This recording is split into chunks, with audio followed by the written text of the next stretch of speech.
La Bible enseigne que Dieu siège au milieu des louanges de son peuple. Et lorsque l'Église est unie, lorsque l'Église célèbre le Seigneur, lorsque l'Église prie, Dieu agit. Dieu agit. C'est pourquoi il est important pour l'Église de prier et de joindre la prière, la louange, la célébration à l'œuvre d'évangélisation. C'est de cette manière que nous avons du résultat. J'ai réalisé de plus en plus l'importance de la prière au fil des années du ministère, en parcourant le monde et en proclamant la bonne nouvelle. J'ai vu que les plus grands résultats se produisaient là où l'Église investissait le plus dans la prière, et pas seulement dans la prière, dans l'évangélisation. Un célèbre évangéliste a dit que la prière était le détonateur. C'était comme un détonateur pour l'évangélisation. J'en suis pleinement convaincu. En 1996, j'étais en Argentine dans le cadre d'une mission d'évangélisation et j'ai eu l'occasion de participer à la campagne d'un évangéliste que Dieu utilisait de manière assez remarquable à cette époque. Et il était dans un quartier, et dans ce quartier-là, en plein air, il proclamait la bonne nouvelle. Il y avait pas loin de 8000 personnes qui étaient rassemblées. Et en voyant le Saint-Esprit qui œuvrait, j'ai posé la question au coordinateur de cet évangéliste, mais quel est le secret? Quel est le secret de cet homme de Dieu? Il m'a dit, venez avec moi frère, je vais vous montrer quel est le secret de cet homme de Dieu. Et nous sommes allés derrière l'estrade de l'évangéliste. Il a soulevé la bâche en plastique et sous cette estrade, j'ai pu remarquer qu'il y avait une armée de chrétiens à genoux en train de prier pour l'évangéliste qui prêchait sur la plateforme. Alléluia! Il y a de la puissance dans la prière. L'Église doit œuvrer dans l'unité, dans un esprit d'unité, mais aussi dans un esprit d'intercession. Nous avons vu la puissance de Dieu se manifester dans une campagne que je garderai toujours en mémoire. C'est la campagne du Sri Lanka, où nous avons vu Dieu agir dans la ville de Kandy. Kandy City, c'est la capitale mondiale du monde bouddhiste. Et quand je suis allé au Sri Lanka, j'ai pensé trouver des gens paisibles, des gens tranquilles, des gens, comme on dit, zen. Mais en réalité, très vite, nous avons fait face à de nombreuses oppositions. La persécution.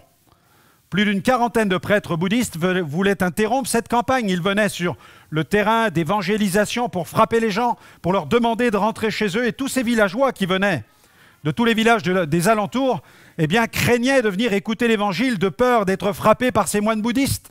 Mais nous avons persévéré. Nous avons persévéré. Et je me souviens même du premier jour où je suis arrivé sur le terrain d'évangélisation. Alors que la voiture s'arrête sur le terrain, les musiciens, je les aperçois sur l'estrade en train de faire quelques réglages. Et il y avait peut-être quelques centaines de personnes. Et à la fin de la réunion, ce soir-là, on a estimé la foule à plus de 6000 personnes.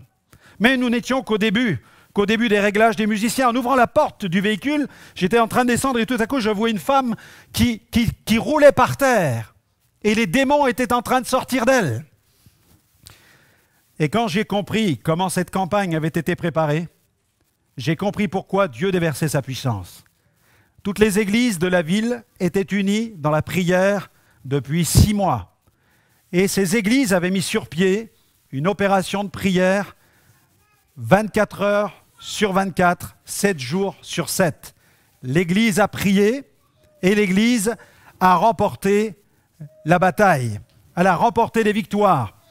Et dans cette campagne, nous avons vu les lépreux être purifiés, les sourds entendre, les muets parler, les possédés être délivrés, et surtout, bien entendu, des milliers trouver le chemin du salut. Regardez dans votre Bible, dans Acte 2, verset 1er, Acte 2, verset 1er, j'aimerais vous parler ce matin de l'évangélisation de puissance apostolique. Dans Acte 2, verset 1er,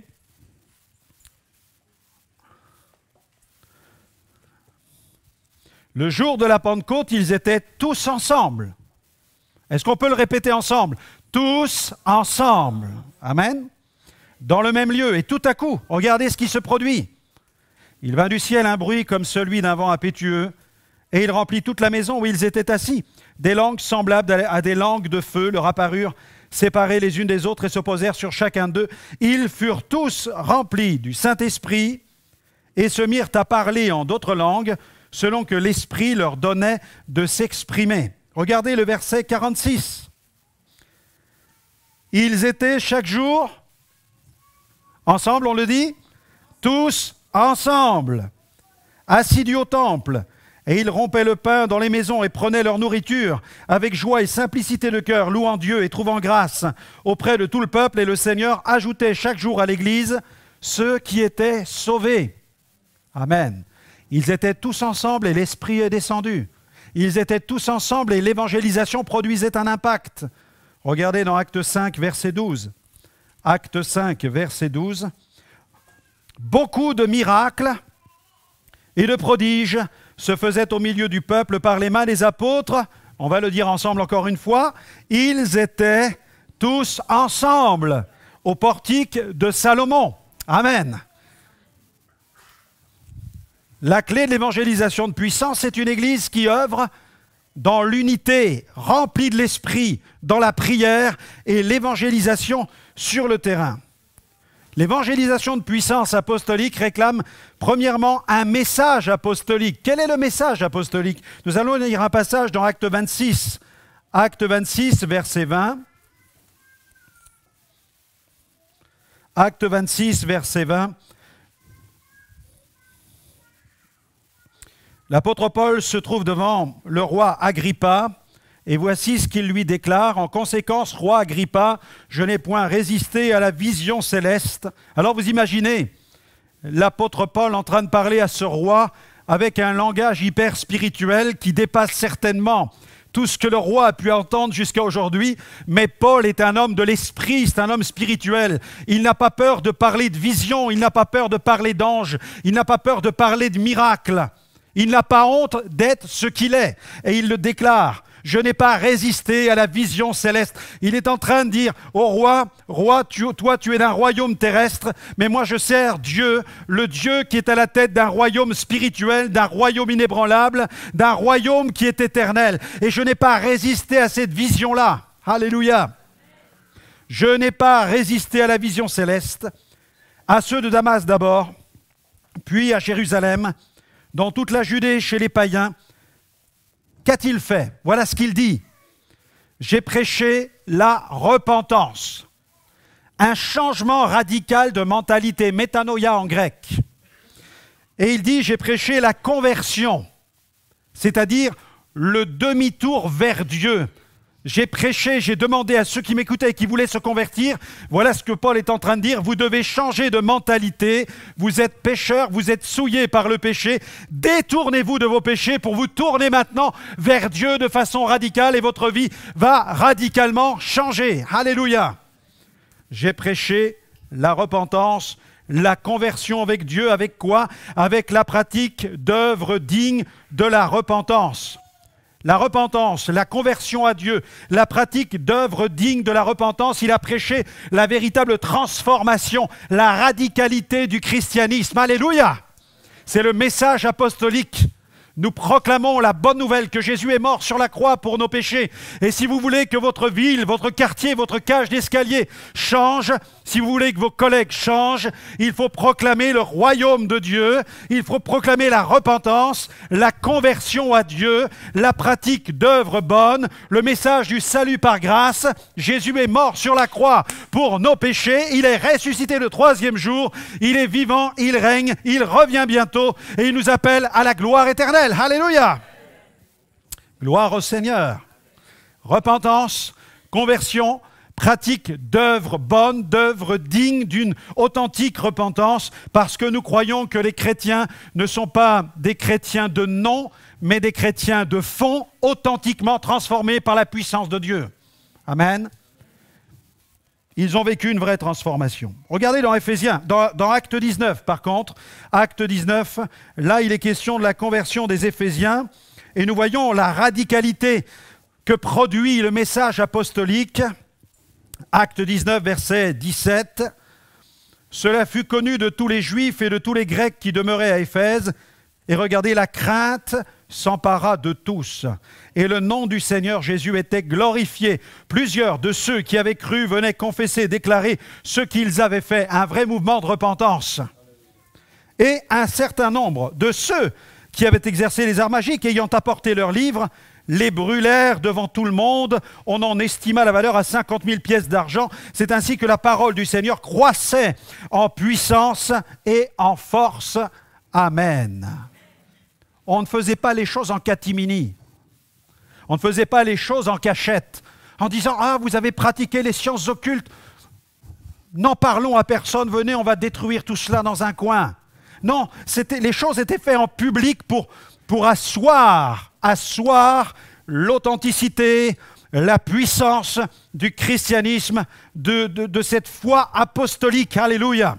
Donc l'évangélisation de puissance apostolique ne peut s'opérer sans une Église unie qui prie et qui évangélise sur le terrain avec un message clair apostolique de repentance, de conversion, de pratique d'œuvres dignes de la repentance. C'est un message de feu. Alléluia. Un message qui tranche avec le péché. Un message sans compromis, qui arrache les âmes à la mort, qui arrache les âmes à la perdition et qui les transfère dans le royaume de Dieu par le ministère du Saint-Esprit qui lui seul est capable de transformer un être humain pour en faire un homme nouveau. Alléluia! C'est le miracle de la grâce. Non seulement nos péchés sont effacés, non seulement nos cœurs sont lavés, mais Dieu vient faire sa demeure dans notre vie par la présence du Saint-Esprit. Et Paul a enseigné que nous devenons alors un homme nouveau, une habitation de Dieu en esprit. Le Saint-Esprit vient faire sa demeure en nous.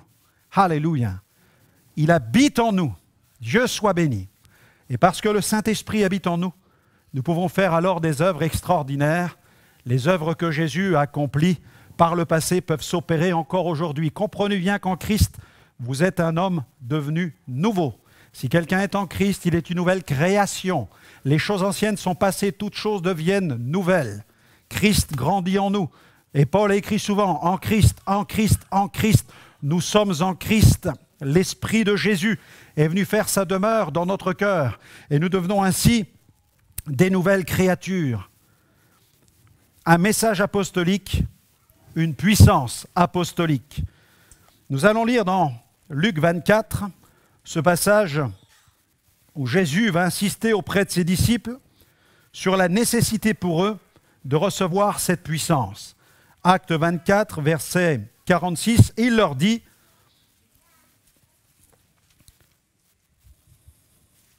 Ainsi il est écrit que le Christ souffrirait, qu'il ressusciterait des morts le troisième jour, et que la repentance et le pardon des péchés seraient prêchés en son nom à toutes les nations, à commencer par Jérusalem.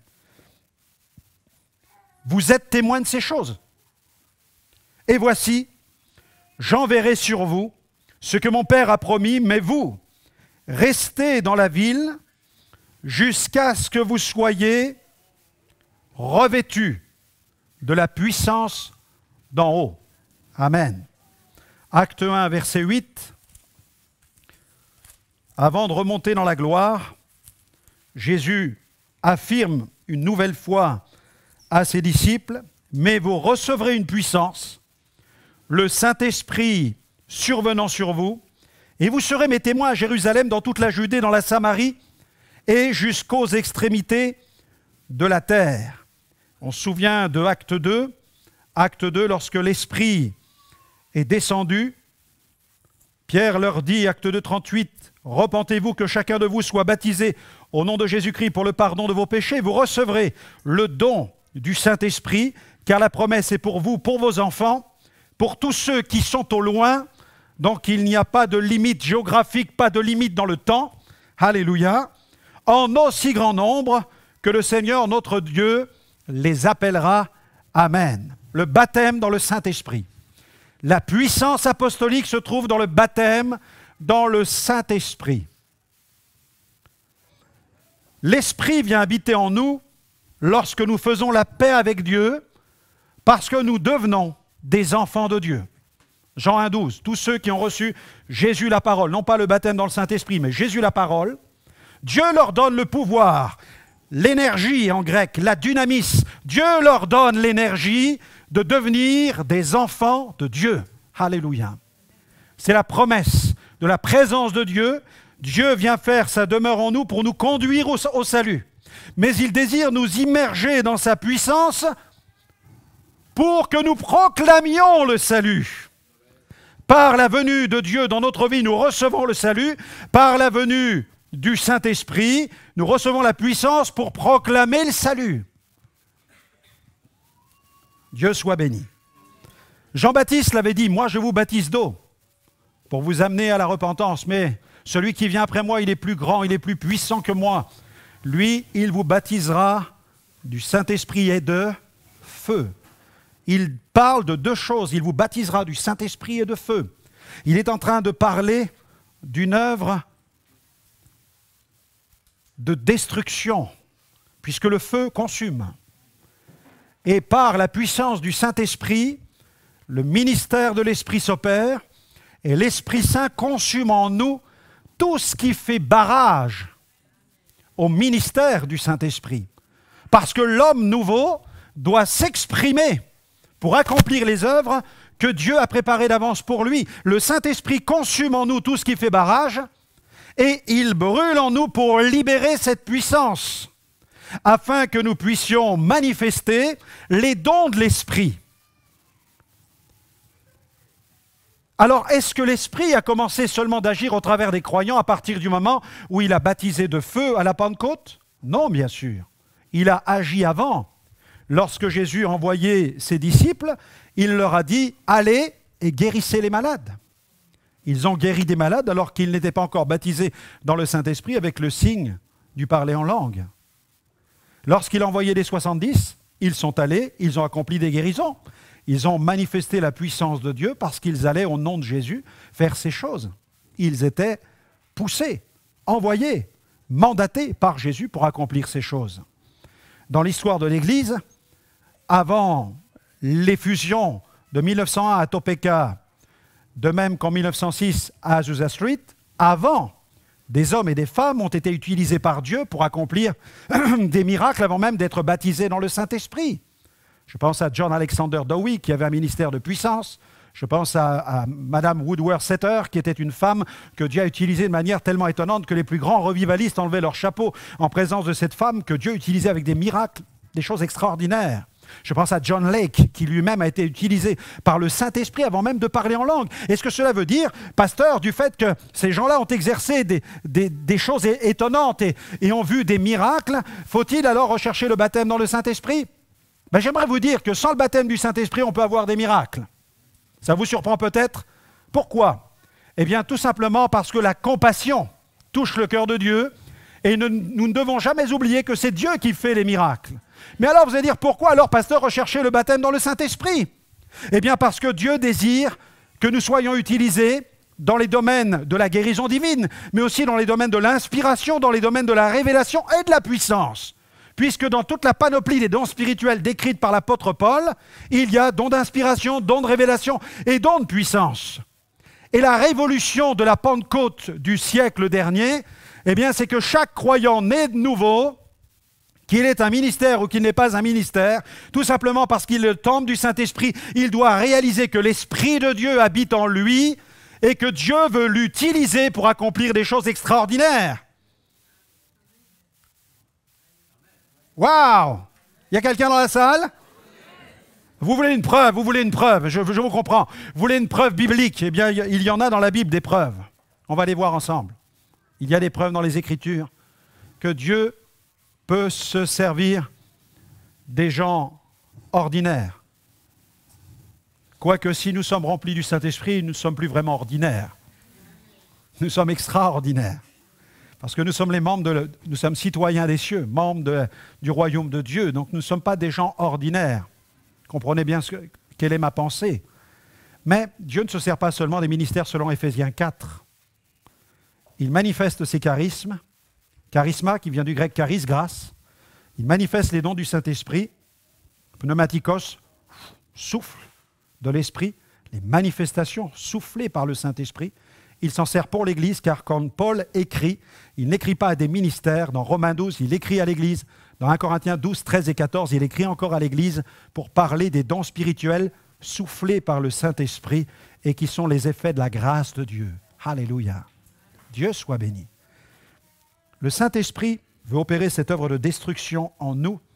Il veut ôter tout ce qui fait obstacle à son ministère dans nos préjugés, dans nos pensées, pour que nous soyons humblement utilisés par lui pour accomplir des œuvres dont le but va être non pas de nous glorifier nous, mais de glorifier son nom. Alléluia. Dieu veut le faire. Dans les temples, partout. Dieu est illimité. Ne l'enfermons pas dans la boîte à chaussures. Dieu est partout. Dieu veut vous utiliser pour manifester la compassion de Dieu ou exercer des dons spirituels dans le métro, dans le bus, sur le trottoir, en allant au travail, en faisant votre jogging, quand vous faites du vélo, quand vous êtes en avion, quand vous êtes dans une gare, peu importe l'endroit où vous vous trouvez, l'Esprit de Dieu est en vous. Comprenez ça. N'appelez pas l'Esprit de Dieu. Il est en vous. Ne dites pas, viens Saint-Esprit. Non, il est en vous. Dites-lui, brûle en moi. Brûle en moi, Seigneur. Le Saint-Esprit est là. Quand vous priez pour un malade, guérissez-le au nom de Jésus. Priez pour lui au nom de Jésus et réprimez la maladie. N'appelez pas Dieu au secours. Quand vous voyez une personne possédée et qu'il faut régler l'affaire, ne dites pas, Seigneur, fais partir le démon. Non, chassez le démon au nom de Jésus. Vous avez reçu l'autorité sur la puissance du scorpion. Vous êtes une créature nouvelle, Dieu habite en vous.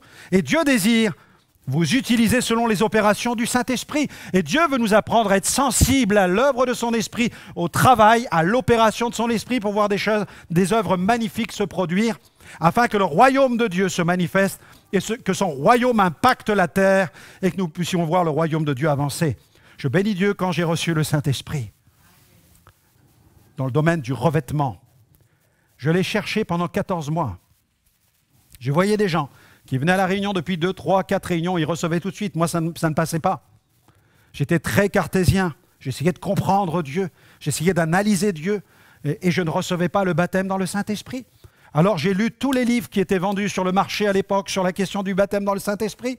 J'ai fouillé dans la Bible pour voir si c'était conforme aux Saintes Écritures. Vous imaginez, j'avais été possédé par les démons. Si je demandais le Saint-Esprit, je ne voulais pas recevoir un scorpion. Donc je voulais être sûr que ce que je le demandais au nom de Jésus et je le recevrais au nom de Jésus. Et c'est ce qui s'est passé. Pendant 14 mois, j'ai cherché le Seigneur, j'ai cherché le Saint-Esprit. Et le soir, dans ma chambre, je lisais ma Bible jusqu'à m'endormir sur la Bible. J'avais 17 ans et demi, je cherchais vraiment ce revêtement. J'avais besoin, j'avais conscience que c'était dans les Écritures et qu'il fallait que je le reçoive. Et après 14 mois, après avoir lu tous ces livres, je devais partir au service militaire en Allemagne, mon train était à minuit. Il y avait une réunion de prière qui était à 20h et je suis allé à cette réunion de prière de 20h à 22h parce que j'avais besoin du baptême dans le Saint-Esprit.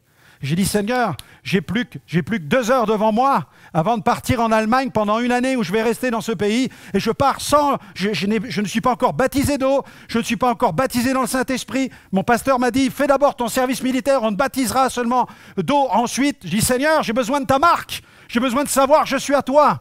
Et pendant 2 heures, je n'ai pas lâché le Seigneur dans cette réunion de prière. Et vers 21h45, 2h moins le quart, je vois le pasteur qui fouille dans sa mallette comme il le faisait à l'habitude pour chercher la feuille des annonces de la semaine. Et je me dis, il va arrêter la réunion, je vais prendre mon train, j'aurais pas reçu le baptême de l'Esprit. J'ai dit, Seigneur, donne-moi le baptême dans le Saint-Esprit. Et là, boum, ça m'est tombé dessus. Et là, mes amis, j'étais comme écrasé sur ma chaise, rempli d'une telle présence, d'une telle puissance, que je ne savais plus où j'habitais, mes amis. C'était la présence de Dieu qui m'envahissait. À Dieu soit la gloire. Vous avez besoin, nous sommes des pentecôtistes. Est-ce que vous êtes pentecôtistes? Vous n'êtes peut-être pas, vous allez le devenir.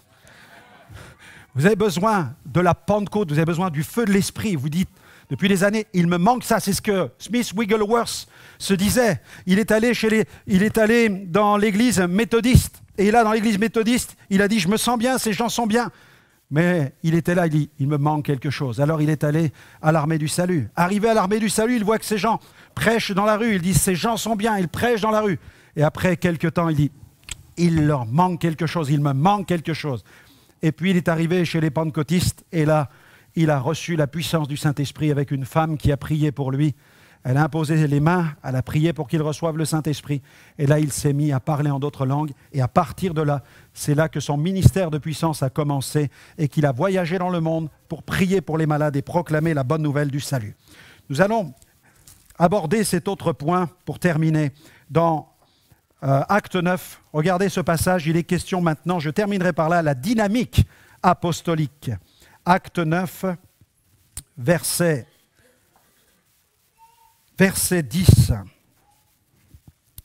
Nous allons voir comment Dieu est capable de vous utiliser. Est-ce que vous dites Amen? Amen. Vous ne savez pas encore pourquoi, mais vous dites Amen. Parce que vous avez la foi, vous êtes confiant. Hein? Vous savez que ça vient de la Bible, donc ça peut être qu'une bonne chose. Dans Acte 9, verset 10, « Or, il y avait à Damas un apôtre nommé Ananias. » Vous êtes d'accord ou pas? Non, hein? Qu'est-ce qui est marqué? Un disciple, oui ou non? Est-ce que vous êtes un disciple? Alors ça vous concerne. Il y avait à Damas un disciple nommé Ananias. Le Seigneur lui dit dans une vision, « Ananias !» Il répondit, « Me voici, Seigneur. » Et le Seigneur lui dit, « Lève-toi, va dans la rue qu'on appelle la droite, cherche dans la maison de Judas un nommé Saul de Tarse, car il prie. » Et il a vu en vision un homme du nom d'Ananias qui entrait et qui imposait les mains afin qu'il recouvrât la vue. Ananias répondit, « Seigneur, j'ai appris de plusieurs personnes tous les maux que cet homme a fait à tes saints dans Jérusalem, et il a ici des pouvoirs de la part des principaux sacrificateurs pour lier tous ceux qui invoquent ton nom. » Mais le Seigneur lui dit, « Va, car cet homme est un instrument que j'ai choisi pour porter mon nom devant les nations, devant les rois et devant les fils d'Israël, et je lui montrerai tout ce qu'il doit souffrir pour mon nom. » Ananias sortit, et lorsqu'il fut arrivé dans la maison, il imposa les mains à Saul en disant, « Saul, mon frère, le Seigneur Jésus qui t'est apparu sur le chemin par lequel tu venais m'a envoyé pour que tu recouvres la vue et que tu sois rempli du Saint-Esprit. » Au même instant, il tomba de ses yeux comme des écailles, et il recouvra la vue, il se leva et il fut baptisé. Et après qu'il eut pris de la nourriture, les forces lui revinrent. Amen. Nous avons là un disciple, Ananias. Son nom signifie « l'Éternel est plein de grâce ». Un nom vraiment prédestiné parce que, visiblement, il a trouvé cette grâce, il a reçu la grâce de Dieu et il a proclamé la grâce de Dieu. Paul évoque, dans un autre passage, ce disciple dont le témoignage était connu dans les milieux religieux de l'époque. On rendait de lui un bon témoignage. C'était vraiment un homme d'une stature spirituelle. Ce n'était pas un disciple bancal. Ce n'était pas un disciple brinque-ballant. Ce n'était pas un disciple qui, au moindre vent de doctrine, passe d'un camp à un autre.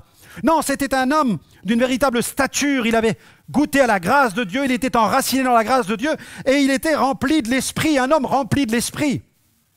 Comment puis-je me permettre une telle affirmation? Eh bien, tout simplement parce que si Dieu a choisi d'œuvrer avec cet homme, c'est parce que le regard de Dieu sur sa vie était un regard de faveur. C'est important. Dieu ne va pas prendre quelqu'un à qui il ne pourra pas faire confiance. Parce que Dieu s'est engagé, mes amis. Dans l'affaire, là, Dieu s'est déjà engagé. Dieu ne peut pas reculer. Donc il sait pourquoi il a choisi Ananias, parce que déjà, dans la prière, il a parlé à Saul. Dieu lui a parlé en lui envoyant une vision. Et dans cette vision, il lui dit, il y a un homme qui va venir, tu verras. Il s'appelle Ananias, il va t'imposer les mains, tu vas recouvrer la vue, tu vas être rempli du Saint-Esprit. Dieu a déjà dit à Saul qu'Ananias va accepter la mission. Vous imaginez Dieu qui choisisse quelqu'un et dit, je vais t'envoyer, je ne sais pas, Robert. J'espère qu'il n'y a pas un Robert dans la salle. Mais je vais t'envoyer le frère Robert, le disciple Robert, et puis tout à coup, au moment de faire la mission, Robert, il dit, non, moi j'y vais pas parce que j'ai appris que cet homme est un persécuteur. Donc je n'y vais pas. Et vous imaginez la situation. Dieu serait tourné en ridicule, mais vous savez que la sagesse de Dieu n'est pas du tout notre sagesse à nous. Dieu connaît le passé, le présent, l'avenir. Dieu connaît toutes choses et déjà par avance, Dieu savait qu'Ananias aurait besoin d'être fortifié, il aurait besoin d'une parole supplémentaire, il accepterait la mission, il dirait, Dieu savait à qui il avait affaire. C'était un disciple. Que nous soyons tous de véritables disciples et que le Seigneur puisse aussi compter sur nous. Et là, nous voyons ensuite la direction du Saint-Esprit, puisque le Seigneur lui dit « Lève-toi et va ». Dieu lui parle, il a une vision et il entend la voix de Dieu. C'est ça l'église de Pentecôte. Ce sont des hommes et des femmes qui sont connectés avec le Saint-Esprit. Vous savez qu'il y a des gens qui entendent toutes sortes de voix, il y a des gens qui voient toutes sortes de choses. Ça s'appelle le mysticisme. Mais le vrai pentecôtisme, il est biblique. Et lorsque Dieu parle vraiment, ce n'est pas du mysticisme, c'est la voix de Dieu. Et lorsque Dieu dit qu'il va faire quelque chose, il va le faire. Il n'est pas en train de nous gaver avec toutes sortes d'images, de visions, de machins qui servent à rien du tout. C'est vraiment la vision de Dieu. Mais ce n'est pas parce qu'il y a du faux qu'il faut qu'on résiste au vrai. Et nos problèmes, souvent, c'est parce qu'il y a eu un farfelu ici ou là, ou un mystique ici ou là, ou des gens qui ont fait toutes sortes de choses exagérées ici et là. Alors nous résistons et nous avons peur de tout ce que Dieu pourrait faire. Et au lieu de déplier l'antenne pour être connecté avec Dieu, nous la replions. Et nous nous branchons sur d'autres canaux. Le canot du légalisme, le canot de la peur, le canot de bien des choses, du formalisme, du conservatisme. Mais il faut déplier l'antenne parce que ce qui importe, ce n'est pas que nous fassions de la religion au nom de Dieu avec des pancartes Église de Pentecôte, mais que nous soyons utilisés par le Saint-Esprit véritablement sur le terrain et que Dieu fasse des œuvres extraordinaires. Alléluia! Si des faux billets de banque courent sur le marché, c'est parce que des vrais existent. Hein? J'imagine pas quelqu'un qui va commencer à imprimer des billets en nouveaux francs. Hein. Non, il va faire des billets en euros, vous inquiétez pas. Il va vraiment faire du faux. Et s'il y a du faux aujourd'hui, c'est parce que le vrai existe. Le malin fait véritablement du faux, mais nous avons besoin du vrai. Et là, dans la Bible, nous avons le vrai. Un homme utilisé par le Saint-Esprit. Et il arrive que Dieu parle dans notre cœur et qu'il nous dise « Va, va !» Comme il l'a fait pour Lester Sumrall. Après avoir accompli son ministère à l'âge de la retraite, il avait vraiment vécu des choses magnifiques avec une chaîne de télévision, avec une maison d'édition, avec une méga church. Et puis la nuit, Dieu lui parle. Alors qu'il pourrait couler des jours heureux dans une retraite bénie avec un bon salaire, Dieu le réveille pendant la nuit et lui dit maintenant, lève-toi, va, tu pars aux Philippines. Et sa femme dort à côté. Alors il met un coup de coude à sa femme pour la réveiller. Et sa femme dit, oui chérie. Chérie, il lui dit, tu te lèves, on part aux Philippines. Sa femme lui dit, rendors-toi, tu as dû faire un cauchemar. Et pendant la nuit, il s'est levé, il a convoqué le conseil d'administration, il a mis les clés de l'église sur la table. Il est allé acheter des billets d'avion et il est parti aux Philippines. Et Dieu l'a utilisé aux Philippines pour un réveil spirituel. Il a bâti une église incroyable. Il a implanté des églises, il a vécu des miracles. Il a même été l'instrument de la délivrance de cette femme Clarita, dont le témoignage a fait la une de tous les journaux parce que cette femme maudissait les gens. Et les gens mouraient quand elle les maudissait. Elle était enfermée dans un hôpital psychiatrique. Et Lester Sumrall y est allé, Dieu l'a utilisé. Et lorsqu'il est entré dans la chambre où elle était, la chambre capitonnée, le démon a reconnu même Lester Sumrall. Et il a chassé le démon, la femme était délivrée. Et l'église aux Philippines s'est implantée avec ce missionnaire. Va, il y a des moments où Dieu nous dit va. Je me souviens, en 96, je me préparais pour aller dans une mission en Argentine. J'étais à l'église en train de prier, j'étais tout seul devant l'estrade un après-midi pour aller prier pour cette mission. Et alors je prie pour l'Argentine, tout à coup, la voix du Saint-Esprit dit « Franck, va en Uruguay, va en Uruguay ». Je relève la tête, je me dis « Va en Uruguay, mais c'est quoi l'Uruguay ?» Je rentre chez moi, je prends un atlas, je cherche l'Uruguay et je vois que l'Uruguay est juste en face de l'Argentine, au-delà du Rio de la Plata. Alors je garde cette parole dans mon cœur, j'ai aucun contact en Uruguay. Et je pars faire au mois de novembre ma mission en Argentine. Et quand j'arrive en Argentine, mon coordinateur m'accueille. Il me fait monter dans la voiture. Je parle aucun mot en espagnol. J'ai un interprète qui est là qui sert de liaison avec lui. Et alors qu'on discute dans la voiture, tout à coup, le coordinateur me dit « Frère Alexandre, je ne sais pas pourquoi je dois vous dire ça, mais j'aimerais vous dire, voulez-vous aller prêcher l'évangile en Uruguay ?» Mes amis, l'année qui a suivi, je me suis rendu en Uruguay et nous avons fait une campagne dans tout le pays. De stade en stade, j'ai pu prêcher l'évangile et voir les miracles s'accomplir parce que le Seigneur avait dit « Va en Uruguay, va en Uruguay ». Il y a des années, Dieu m'a dit, alors que j'étais au volant de ma voiture, avec mon épouse, je regarde les publicités d'une vedette qui faisait la une à l'époque, et je voyais, il devait venir dans notre ville 15 jours plus tard, et je voyais les posters affichés dans tous les supports de publicité, et puis tout à coup, le Saint-Esprit me dit « Va lui parler ». Et moi, je dis, non, non, je ne vais pas lui parler. Comment je peux parler? Non, je cherche cette idée, je ne voulais pas entendre ça. Va lui parler. Je dis, comment? D'abord, je ne vais pas dans les spectacles. Comment je peux approcher une star? Et comment je vais parler de Jésus à une star? Je dis, non, ça, c'est, chasse ça tout de suite. Vous savez comment on est? Alors, je balance ça, je renvoie ça derrière. Mais c'était, va lui parler. Alors, de retour à la maison, j'ai préparé une Bible. C'est rien, vous inquiétez pas, c'est l'église qui s'effondre. Vous tous qui nous suivez sur YouTube, c'est l'église qui vient de s'effondrer. Non, on vous rassure, tout va bien ici à Paris, Fondary. C'est par l'émotion le responsable de la Sono qui a dû basculer de sa chaise. Mais sinon, on va prier pour lui, il va aller mieux après. Et donc, à la maison, je prépare une Bible, je mets un tract à l'intérieur. Et puis, je mets la Bible dans le coffre de la voiture. Et puis, les jours passent et finalement, ça nous échappe. Ça sort de notre tête. Et puis, on faisait une visite dans la campagne avec mon épouse. Il neigeait, on avait le bébé qui était dans le couffin à l'arrière. Il neigeait, les routes étaient dangereuses. Et puis on arrive, on rentre à la maison, on arrive dans la ville. Et puis on passe près du lieu où il y avait la salle de spectacle. Et tout à coup revient dans mon esprit le jour où il y avait l'artiste qui devait venir. Alors je pense en moi-même, mais c'est maintenant, c'est là. Alors on arrête la voiture. Je laisse tourner le moteur de cette vieille bagnole on priait pour qu'elle survive. Le bébé était à l'intérieur, la neige tombait. Je dis à ma femme, je vais aller voir et je vais être rapide parce que j'ai peur que ma femme congèle si le moteur lâchait. Alors je rentre dans le camping, je vais jusqu'à la salle de spectacle. La nuit était tombée, la neige recouvrait tout. Et puis je vois des lumières derrière le bâtiment. Je file derrière, je trouve l'entrée des artistes. Je rentre à l'intérieur, j'avais un costume et une cravate. Et puis là, je croise les musiciens, ils me regardent et je dis, je cherche monsieur un tel. Ils me regardent et voyant comment j'étais habillé, ils se sont dit c'est quelqu'un peut-être des services de la mairie ou un manager qui veut parler avec lui. Et j'ai pas fait attention. Comme quoi parfois la veste et la cravate ça peut servir à quelque chose. Et alors ils me disent mais écoutez il va bientôt arriver, si vous voulez patienter il va arriver.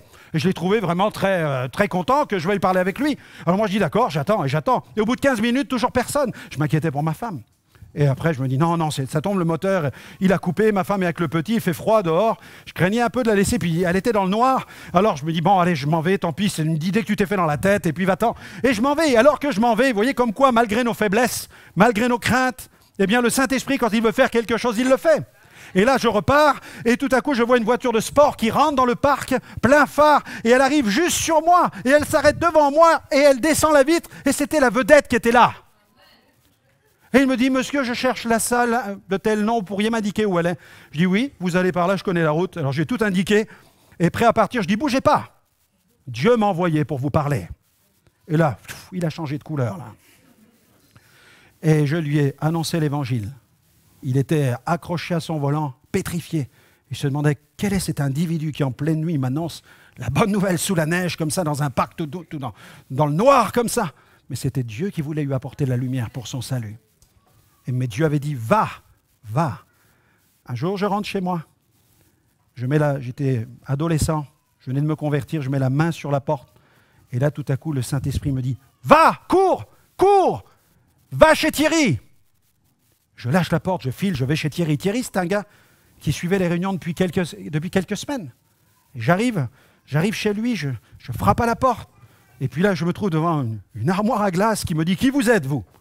Je dis, je suis un ami de Thierry, vous faites partie de cette secte? Je dis, comment ça, quelle secte? Il me dit, qu'est-ce que vous lui avez fait? Qu'est-ce que je lui ai fait? Moi, j'étais jeune chrétien avec lui, c'était devenu en fait mon ami finalement. Et puis il me dit, regardez, je regarde, c'était un petit studio et je remarque dans la cuisine où il y avait la table de la cuisine, les parents assis autour et les gens en train de pleurer. Et je regarde, je vois Thierry qui est dans la pièce, dans sa chambre, à quelques mètres de là, la Bible sur son cœur. Et puis il tourne sur lui-même comme cela, avec les yeux complètement révulsés. Et les gens n'avaient jamais vu de telles manifestations. Et ils me disent, qu'est-ce que vous lui avez fait? Comme si j'étais responsable de l'état dans lequel il se trouvait. Et tout à coup, le Saint-Esprit a pris les choses en main. J'ai dit, monsieur, ne vous inquiétez pas, tout va s'arranger. Je rentre dans la maison, je salue les personnes, je file dans la chambre, je ferme la porte derrière moi, je me mets face à Thierry. Thierry vient vers moi comme ça, en mettant sa main, il dit, au nom de Jésus, au nom de Jésus. Et j'ai pensé, Seigneur, il faut que cette délivrance s'opère dans le calme. Parce que ces gens-là, s'ils entendent maintenant des démons qui sortent en hurlant, on va voir les pompiers, la police, le GIGN qui va arriver là. Je dis, Seigneur, on a besoin de ta grâce pour régler cette affaire et calmer la situation et parler de manière paisible à tous ces gens. Et j'ai dit, démon, vous allez sortir maintenant, mais je ne veux pas vous entendre. Sans pousser un seul cri, vous sortez de lui. Et là, boum, il tombe sur le lit. Et je vois qu'il ouvre sa bouche et que des souffles sortent de lui, les démons sortent. La Bible dit qu'ils sortaient en poussant des cris, mais là, ils sont sortis muets, sans rien dire.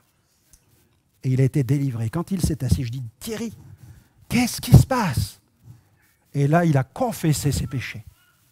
Il m'a dit, ma mère m'a consacré aux démons. On m'emmenait chez des guérisseurs. On faisait des croix sur mon dos avec des cendres. C'était comme si le Saint-Esprit mettait en lumière des choses que sa mère avait faites sur lui quand il était gamin. Et il a confessé cela. L'ennemi est parti. Quand on a ouvert la porte, il était en pleine forme. Il a demandé pardon à ses parents pour tout ce qui venait de se produire. J'ai pu annoncer l'Évangile paisiblement à ces gens. Et plusieurs d'entre eux ont assisté dans les jours qui ont suivi aux réunions pour entendre la bonne nouvelle. Mais le Seigneur avait dit, va. Il y a des moments où Dieu dit va. Et le Saint-Esprit est celui qui s'occupe de l'orchestration. Il dit à Ananias pour le rassurer, car il prie. Et Dieu lui donne le mode opératoire. Il a vu dans une vision un homme du nom d'Ananias qui va venir le voir et qui va lui imposer les mains. Dieu est en train de fortifier la foi d'Ananias, parce qu'Ananias est un homme de la même nature que nous, avec des craintes. Vous avez des craintes? Il m'arrive d'en avoir. Nous sommes des êtres humains. Mais il nous faut grandir dans le Christ, être revêtu du Saint-Esprit pour entrer dans l'exercice des dons spirituels. Et là, Dieu va régler l'affaire de ces réticences en le conduisant dans l'exercice du don de foi. Nous avons besoin, dans certaines situations, d'exercer un don de foi, d'être porté par une foi qui vient du Saint-Esprit, une foi surnaturelle pour des situations qui ne sont pas naturelles. Nous avons besoin d'une assistance surnaturelle. Nos raisonnements humains devant les projets de Dieu, le rationalisme devant les projets de Dieu, eh bien, doivent s'effondrer et laisser place à l'action du Saint-Esprit. Les projets de Dieu sont toujours des défis lancés à notre intelligence. Et nous avons besoin d'opérer dans le Saint-Esprit, les opérations du Saint-Esprit. La Bible dit, Ananias sortit. Et il est un moment où, dans l'exercice des dons spirituels, il nous faut sortir, c'est-à-dire sortir de notre zone de confort. Il nous faut oser, il nous faut avancer. Comme dans cette scène où Jésus demande à Pierre de marcher sur les eaux. Il sortit de la barque. Et si nous voulons commencer à exercer les dons spirituels, il nous faut aussi sortir de la barque, il nous faut nous apprendre à nous abandonner entre les mains de Dieu. Et il lui imposa les mains. Il lui imposa les mains. Nous avons là dans l'imposition des mains un signe d'identification, un signe de connexion avec Dieu. Je ne vais pas vous faire tout un cours sur l'imposition des mains, il me faudrait une bonne heure pour le faire, pour voir l'imposition des mains dans toute la Bible, comment on peut la voir pratiquée, mais il va imposer les mains parce qu'il est mandaté, parce qu'il est envoyé par Dieu. Il met ses mains au nom de Jésus. C'est dans le nom de Jésus qu'il le fait. Et alors qu'il met ses mains, Dieu l'utilise pour délivrer une parole. Dans la parole qu'il donne, il y a une parole de connaissance et une parole de sagesse. Il dit, le Seigneur qui t'a apparu sur le chemin de Damas. Comment le sait-il? Parce que Dieu lui a donné cette connaissance. Il m'a envoyé vers toi pour, voici la sagesse que je te fais connaître. Parole de connaissance, parole de sagesse. Il prie, les écailles tombent, guérison divine. Voyez, les dons spirituels se manifestent tout simplement dans cette scène. Et il va ensuite le former, il va l'enseigner, il va pratiquer le discipulat, il va prier pour lui pour qu'il soit rempli du Saint-Esprit. Et ensuite, Paul va se lever, il sera baptisé et il va prêcher la bonne nouvelle. Cet homme est capable de prêcher parce qu'il dispose déjà d'un solide bagage du fait de l'enseignement dans le judaïsme, etc.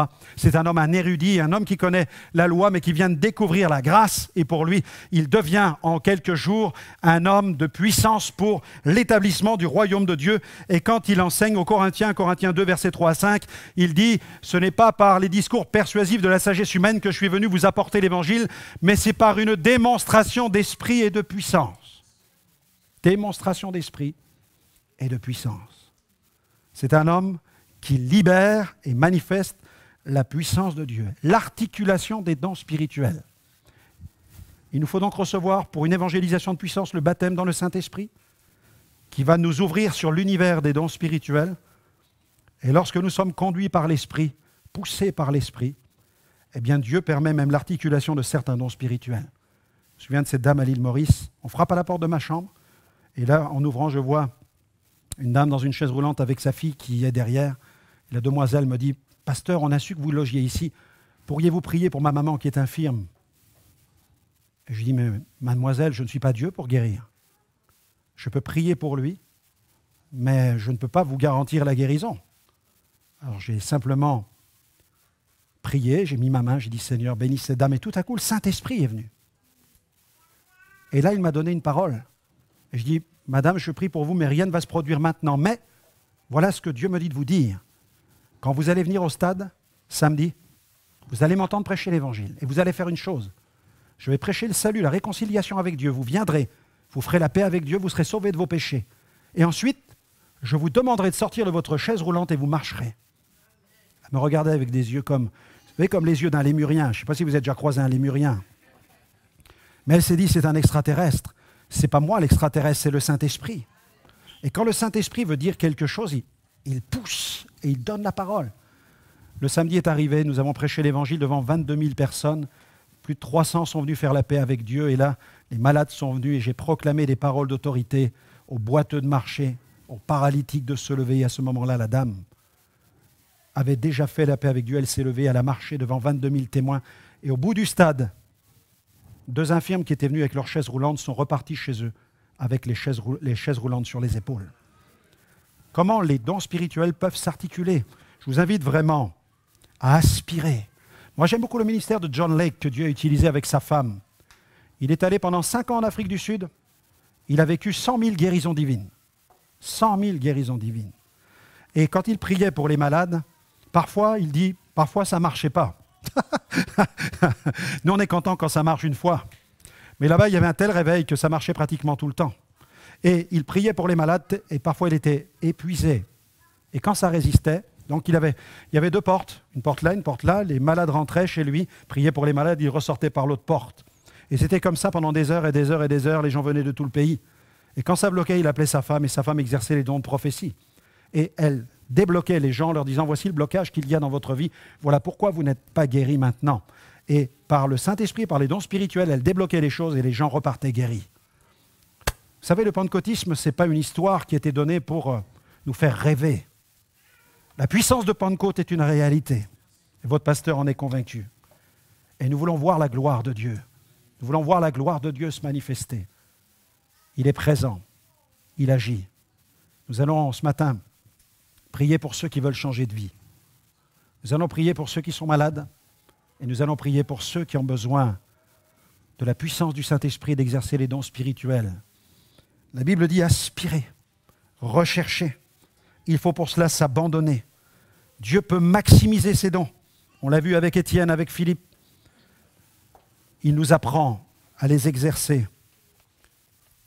Et je le redis, même si vous n'avez pas de dons spirituels, vous pouvez prier pour les malades tout simplement parce que vous avez de la compassion. Mais la réformission, je dirais, du pentecôtisme, c'est que Dieu désire que nous manifestions la compassion, mais en même temps, il nous donne toute une panoplie de dons. Il veut agir de manière touchant à l'inspiration, la révélation et la puissance. Et c'est pour tous les disciples, parce qu'ils ont reçu le Saint-Esprit. Alléluia. Seigneur, merci pour ta présence.